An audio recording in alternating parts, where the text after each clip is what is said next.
Hola, mi nombre es Gino y les doy la bienvenida a este nuevo capítulo de Pedagogía en Voz Alta. El día de hoy vamos a hablar de 3 formas de entender cómo aprendemos, del estímulo a la construcción. Para hablar de teorías del aprendizaje, no vamos a hablar únicamente de autores o conceptos.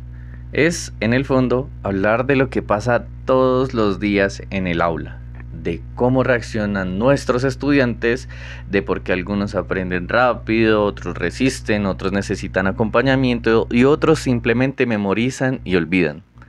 En este podcast quiero recorrer 3 grandes formas de entender el aprendizaje: la conductista, la cognitiva y la constructivista. No como teorías aisladas, sino como miradas que todavía conviven en la escuela y que muchas veces usamos sin darnos cuenta. La teoría conductista parte de una idea clara: el aprendizaje se manifiesta en la conducta observable. Lo que importa es lo que el estudiante hace, no necesariamente lo que piensa.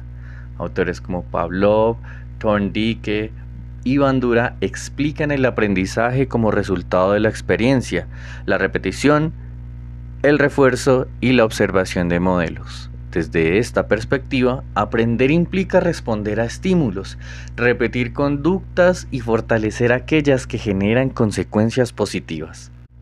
Esto se ve claramente cuando un docente refuerza una conducta.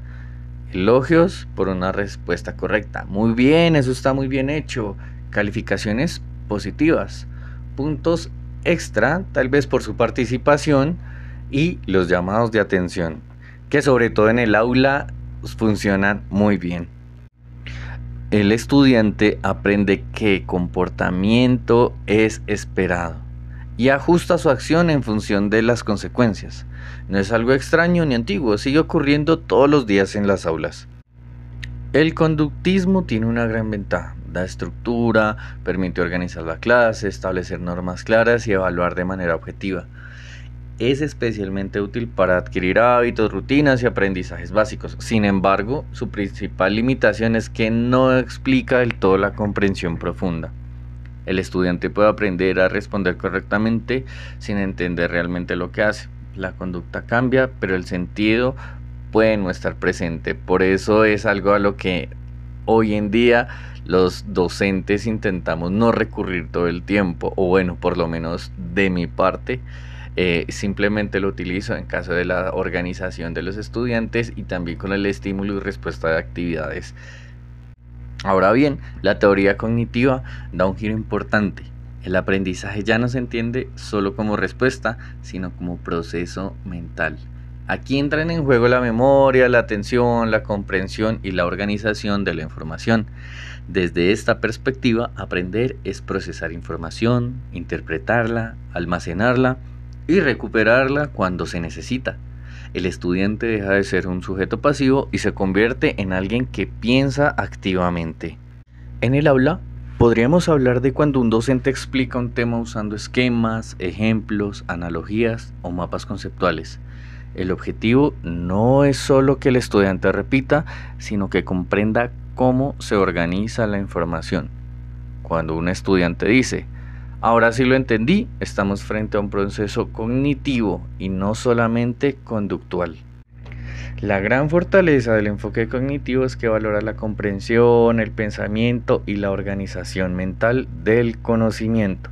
Ayuda a que el aprendizaje sea más duradero. Y su limitación aparece cuando se queda solo en lo mental y descuida el contexto social, cultural, o cuando supone que todos los estudiantes procesan la información de la misma manera. Ahora bien, el constructivismo propone una idea poderosa: nadie aprende desde cero. Todo aprendizaje se construye a partir de lo que ya sabemos y de la interacción con otros. Autores como Brunner, Oswald y Vygotsky, que vimos durante esta unidad, coinciden en que aprender implica descubrir, relacionar, dialogar y construir sentido. Aquí el aprendizaje es activo, significativo y social. Y en el aula se ve cuando una clase comienza con preguntas, problemas reales o situaciones cercanas al estudiante. El docente escucha lo que el grupo sabe, acompaña el proceso y orienta el aprendizaje. El conocimiento no se impone, se construye colectivamente. Claramente, con los aprendizajes o con el conocimiento previo de los estudiantes.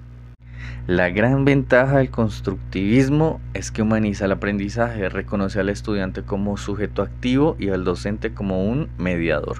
Su limitación aparece cuando no hay una buena planificación o acompañamiento. Sin guía, el aprendizaje puede volverse confuso o desigual entre los estudiantes. En la práctica utilizamos el conductismo, el cognitivismo y el constructivismo de diferentes maneras. Uso el conductismo cuando necesito establecer normas, rutinas y hábitos claros. Aplico lo cognitivo cuando quiero que mis estudiantes comprendan, organicen las ideas y piensen. Y recurro al constructivismo cuando quiero que el aprendizaje tenga un sentido, que se conecte con la experiencia y que se construya en diálogo. Entonces, más que elegir una teoría, lo que hacemos en el aula es leer el contexto, entender a los estudiantes y decidir qué enfoque es más pertinente en cada momento.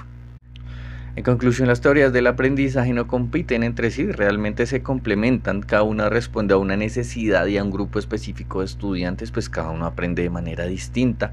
Es una forma particular de entender cómo aprendemos. Reconocer esto nos permite ser docentes más conscientes, flexibles y sobre todo más humanos, que es lo que se necesita en las aulas, porque al final enseñar no es aplicar una teoría, sino acompañar procesos de aprendizaje reales, diversos y profundamente humanos. Muchas gracias, espero que les haya gustado el capítulo del día de hoy y los esperamos en otro capítulo de Pedagogía en Voz Alta.